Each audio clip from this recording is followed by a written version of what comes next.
हर हर महादेव दोस्तों, कैसे हैं आप सब। आप सभी को मेरा प्यार भरा नमस्कार। आपका स्वागत है आपके अपने चैनल दिल से सारिका में। सावन के महीने में शिवलिंग से यह गुप्त चीज ले आना अपने घर, आपकी सभी मनोकामनाएं पूरी होंगी। इतना पैसा आएगा कि गिनते गिनते थक जाओगे। भगवान भोलेनाथ जी के आशीर्वाद से अपने जीवन में बहुत तरक्की करोगे। मेरे प्यारे दोस्तों, हिंदू धर्म में सावन के महीने का बहुत अधिक महत्व होता है। सावन का महीना हिंदू पंचांग का 5वां महीना होता है। यह महीना भगवान शिव को समर्पित होता है। इस महीने में शिव भक्त भगवान शिव की विधि विधान से पूजा अर्चना करते हैं और सावन के महीने के सोमवार का महत्व और भी अधिक होता है। इस माह में शिव की पूजा अर्चना करने से सभी मनोकामनाएं पूरी होती हैं। धार्मिक मान्यताओं के अनुसार सावन के महीने में भगवान शिव और माता पार्वती की विधि विधान से पूजा करने भक्त की मनोकामना पूरी होती है। इसके साथ ही सावन के सोमवार व्रत रखने से भोलेनाथ की विशेष कृपा प्राप्त होती है। दोस्तों, इस बार 11 जुलाई से सावन की शुरुआत होगी और 9 अगस्त को समाप्त होगा। इस सावन में 4 सोमवार व्रत होंगे। पहला सोमवारी व्रत 14 जुलाई को है, दूसरा 21, तीसरा 28 जुलाई को और चौथा सोमवार व्रत 4 अगस्त को है। कहा जाता है इस सावन के महीने में किसी भी व्यक्ति ने भगवान भोलेनाथ की थोड़ी सी भी पूजा साधना क्रिया कर ली तो उस व्यक्ति के जीवन की सभी मनोकामनाएं पूर्ण हो जाती हैं। उस व्यक्ति के जीवन के हर कष्ट खत्म हो जाते हैं और उस व्यक्ति के जीवन में धन आना शुरू हो जाता है।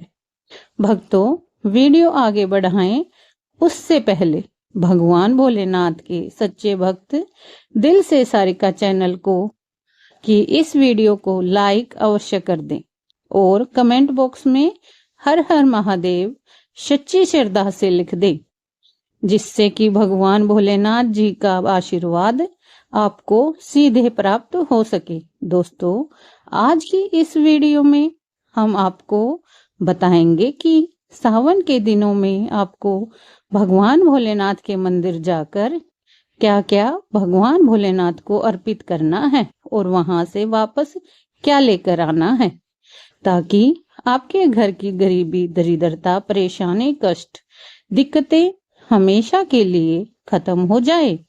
दूसरी तरफ आपके घर पर सुख, समृद्धि, यश, वैभव, ऐश्वर्य की आपको प्राप्ति हो।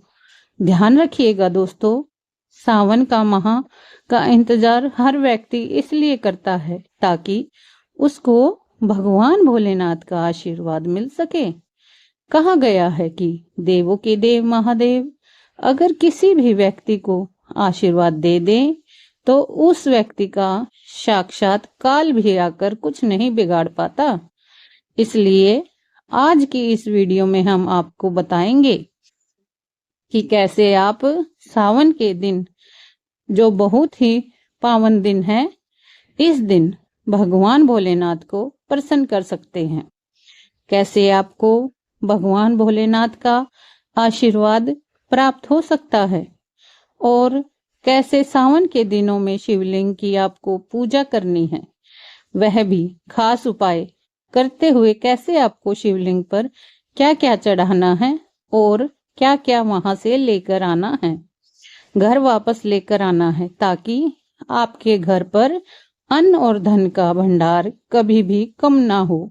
देखिए दोस्तों, आपके जीवन में कितनी ही बड़ी परेशानी हो, कितनी ही बड़ी दिक्कत क्यों ना हो, मान लीजिए आपके जीवन में धन की समस्या है, मान लीजिए आप नौकरी की प्राप्ति के लिए बहुत ही ज्यादा परेशान हो चुके हैं, आपके शत्रुओं ने आपको घेर लिया है, संतान की प्राप्ति आपको हो नहीं पा रही, तो एक बात को ध्यान रखिएगा दोस्तों, सावन का पावन दिन एक ऐसे दिन होते हैं जिस दिन कोई भी व्यक्ति अगर थोड़े से उपाय कर लेता है, भगवान भोलेनाथ की साक्षात पूजा कर लेता है, तो उस व्यक्ति की कितनी ही बड़ी मनोकामना हो, कितनी ही बड़ा कष्ट हो, वह खत्म हो जाता है और उसकी मनोकामना पूर्ण हो जाती है। दोस्तों, मान लीजिए आपके ऊपर कोई दोष लगा हुआ है,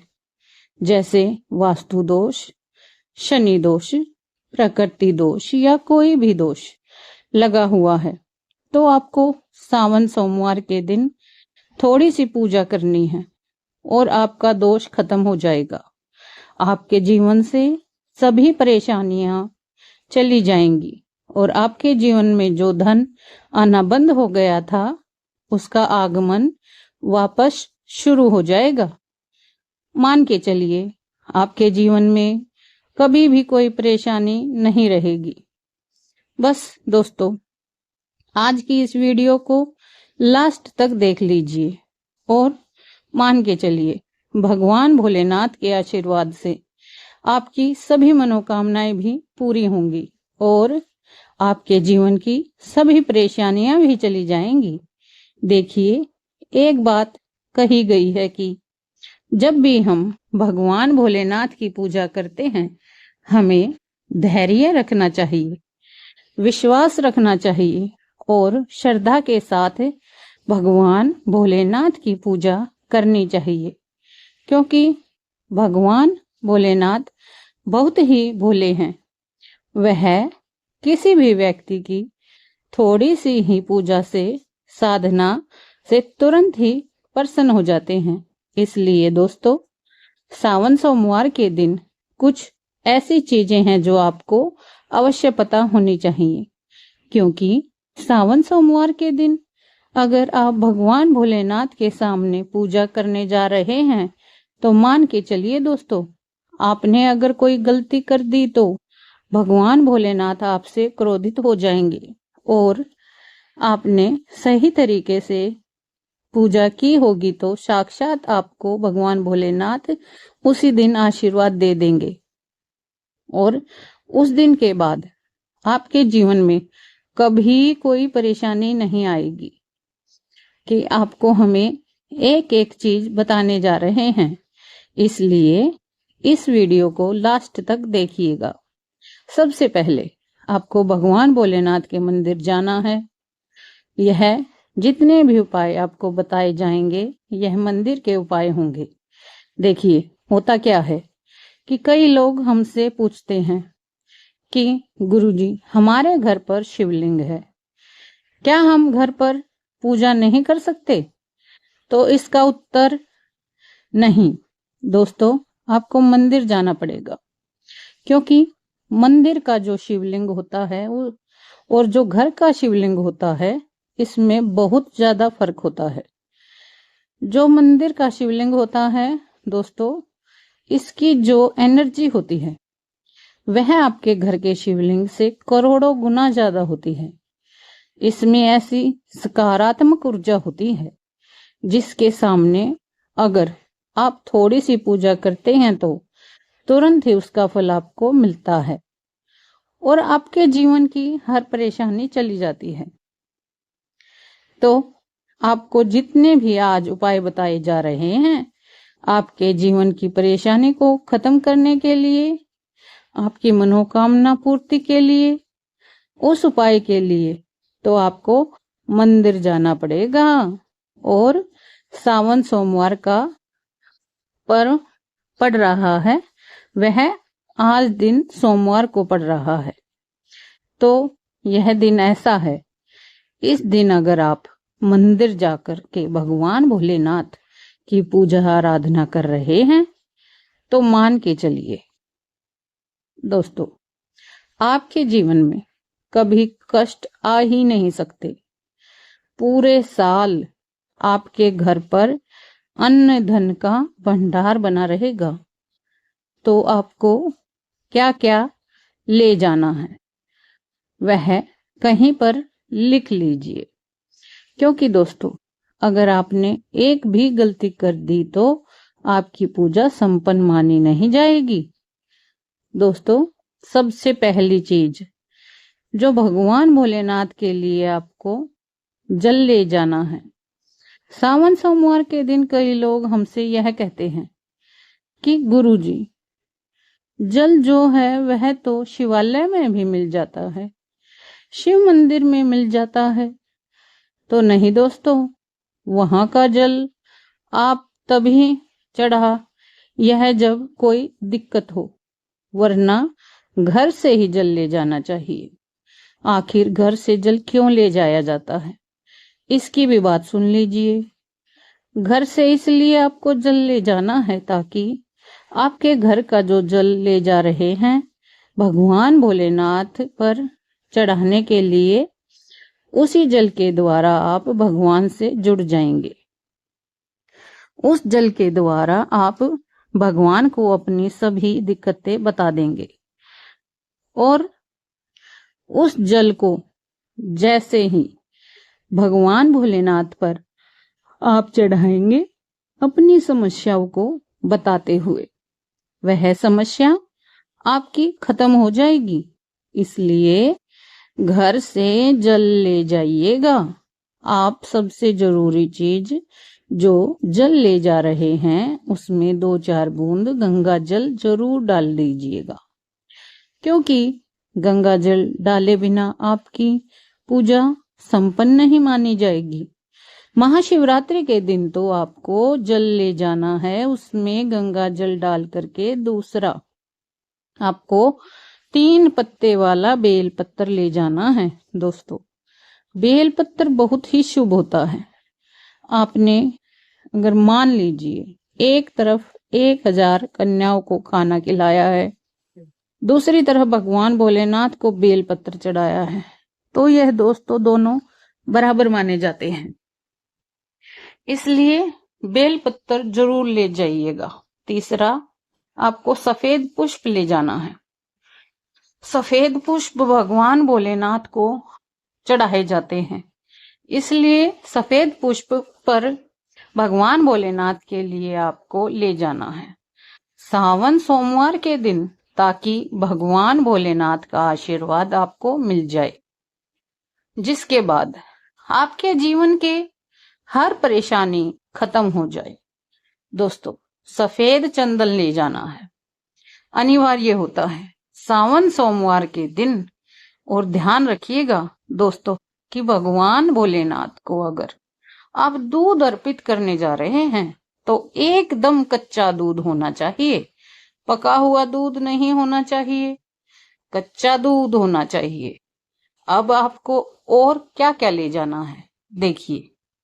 अगर आप चाहते हैं कि आपकी हर मनोकामना पूरी हो तो एक डिब्बा लीजिए, उसमें काली मिर्च भर कर ले जाइए। देखिए, बहुत ध्यान से सुनिए, जितनी आपको बातें बता रही हूं, एक डिब्बे में काली मिर्च भर के एक लाल कपड़ा लीजिए, उसमें लौंग कपूर, इसको मोली धागे से बांध करके आपको अपनी जेब में रख के ले जाना है। सिर्फ इतनी चीज आपको ले जानी है। आज के दिन को अब आपको पूजा कैसे करनी है, चलिए आपको बता देते हैं। बहुत ध्यान से लास्ट तक देखिएगा और जितनी भी चीज आपको बताई जा रही है, इन चीजों को आपको ले जाना है और शिवालय से वापस लेकर आना है अपने घर पर, ताकि आपको धन की प्राप्ति हो सके, आपकी कोई भी मनोकामना हो वह पूर्ण हो जाए। भक्तों, आप पहले जाएंगे मंदिर। सबसे पहले आपको इस बात का ध्यान रखना है, मंदिर जाने से पहले ही काले या नीले कपड़े का धारण करके मंदिर ना जाएं, वरना भगवान भोलेनाथ का आपको क्रोधित रूप देखना पड़ सकता है। सबसे पहले आपको यह करना है कि पतली धार बनाते हुए जल भगवान भोलेनाथ को अर्पित कर देना। बहुत ध्यान से सुनिएगा भक्तों, पतली धार बनाते हुए भगवान भोलेनाथ को जल आपको अर्पित कर देना है। अब आपको यह करना है दोस्तों कि भगवान भोलेनाथ को चंदन लगाना है। चंदन लगाने के बाद भगवान भोलेनाथ पर 3 पत्ते वाला बेल पत्थर रखना है। 3 पत्ते वाला बेल पत्थर रखने के बाद आपको भगवान भोलेनाथ पर सफेद पुष्प अर्पित कर देना है। सिर्फ इतना आपको करना है। दूध अगर आप चढ़ाना चाहते हैं तो दूध भी आप चढ़ा सकते हैं। इतना बस आपको करना है। इतना करने के बाद आपको वहां पर खड़े होकर 108 बार, बहुत ध्यान से सुनिएगा, 108 बार आपको ओम नमः शिवाय का जाप करना है। या तो आप 108 बार कर लीजिए या 108 बार कर लीजिए। यह 3 ऐसी चीज हैं जो आपको करनी है।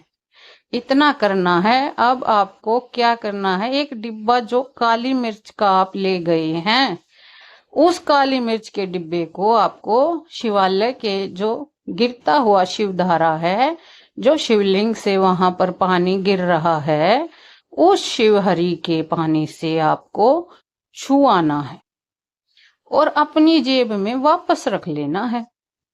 यह जो लाल पोटली आप लेकर गए हैं, बंद करके उसको भी छुआना है, वापस रख लेना है।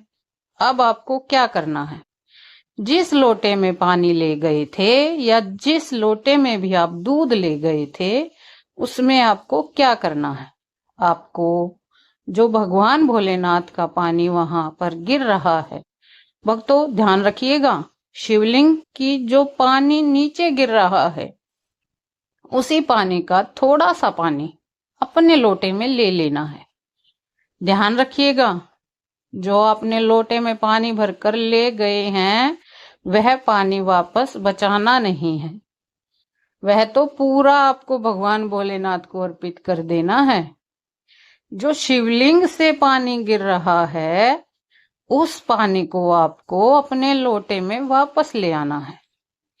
भक्तों मान लीजिए, आप यह सोच रहे होंगे कि कई लोग वहां पर पानी चढ़ा रहे हैं, तो इस बात की आप चिंता ना करें, क्योंकि भगवान भोलेनाथ के शिवलिंग पर जब भी पानी चढ़ाया जाता है, वह अमृत बन जाता है। कहा जाता है कि कई देवी देवता शिवलिंग के पास अदृश्य रूप में खड़े होते हैं, ताकि शिवलिंग से गिर रहा पानी वह धारण कर सके। इतना पवित्र होता है शिवलिंग से गिरता हुआ पानी। तो शिवलिंग से गिरता हुआ पानी को आपको अपने लोटे में ले लेना, सिर्फ थोड़ी सी बूंदे ले लेनी है। अब आपको क्या करना है, आपको घर वापस आना है। जो आपने लोटे में पानी लिया, भक्तों इसको घर पर आते ही घर के लोग जो हैं आपके, उनके ऊपर थोड़ा थोड़ा पानी छिड़क देना है। घर के हर कोने में पानी को छिड़क देना है। घर के मुख्य द्वार पर पानी छिड़क देना है। सिर्फ इतना आपको करना है। इतना आपने कर दिया। अब मान लीजिए पूरे साल आपके घर पर नकारात्मक शक्तियां नहीं आ पाएंगी। आपके घर पर कोई काला जादू, काली विद्या करवाने की कोशिश करेगा तो वह आपके घर पर नहीं कर पाएंगे। इससे आपके घर से नकारात्मक शक्तियां चली जाएंगी और सकारात्मक ऊर्जा आ जाएगी। यह जो अब काली मिर्च का भगवान भोलेनाथ जी के शिवलिंग से छुआ कर लाए हैं, इसको पूजा घर में रखें। यह जो काली मिर्च का डब्बा है आपके पास, इसे कभी भी आप किसी शुभ कार्य के लिए निकालें। जैसे मान लीजिए आप बिजनेस मीटिंग के लिए जा रहे हैं, नौकरी की प्राप्ति के लिए जा रहे हैं, ये काली मिर्च घर के मुख्य द्वार से पहले रख के उसको कुचलते हुए निकलिए। मान के चलिए आपके काम में जो भी बाधा आने वाली होगी, वह बाधाएं भगवान भोलेनाथ के आशीर्वाद से अपने आप हट जाएंगी और आप जिस कार्य के लिए भी जाएंगे उस कार्य में आपको सफलता मिलेगी।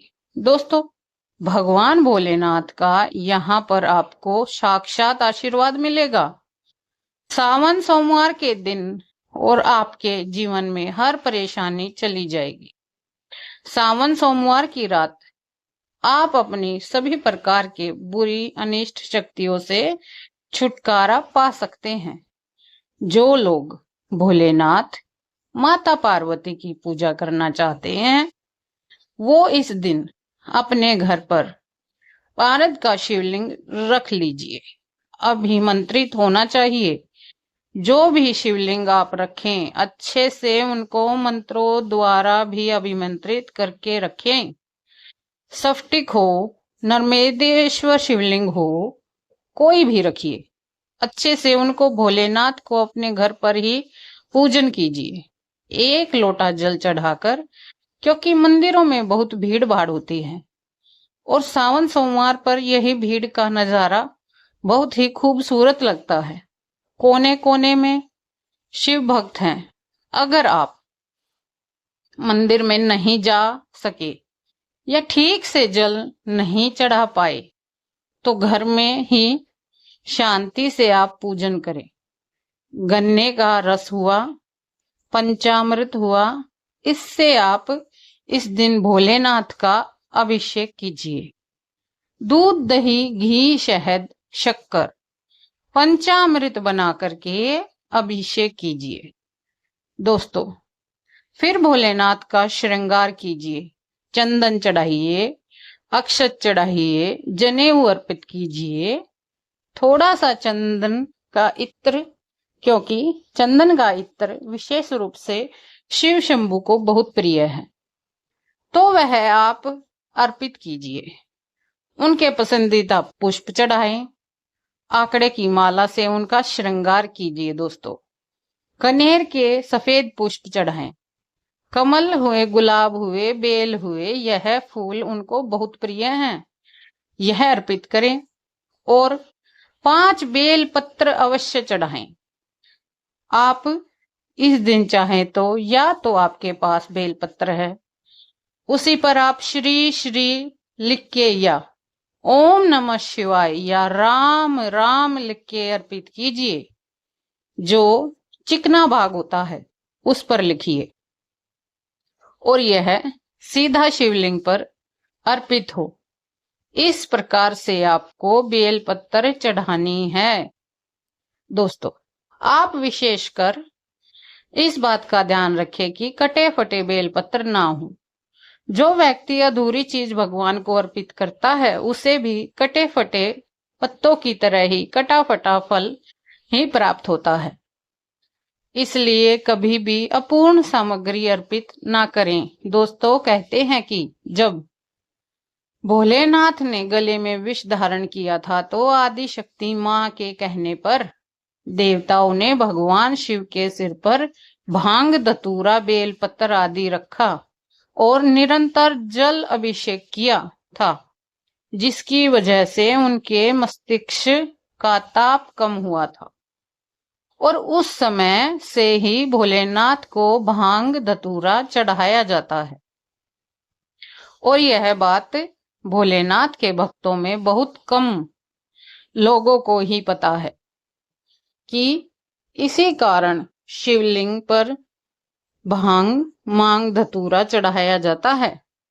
दोस्तों, अगर आपके घर में शिवलिंग है, तो आज के दिन आप चाहें तो शिव जी का त्रिशूल हुआ, डमरू हुआ, यह भी आप उनको अर्पित कर सकते हैं।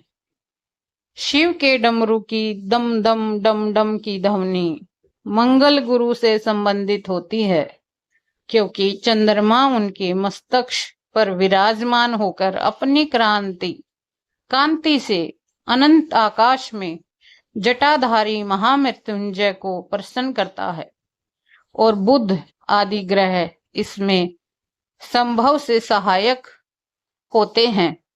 तो यह आज के दिन डमरू अर्पित करें। भोले बाबा का डमरू आप धारण भी कर सकते हैं। अभिमंत्रित करके आप अपने शरीर पर छोटा सा चांदी का डमरू धारण करें।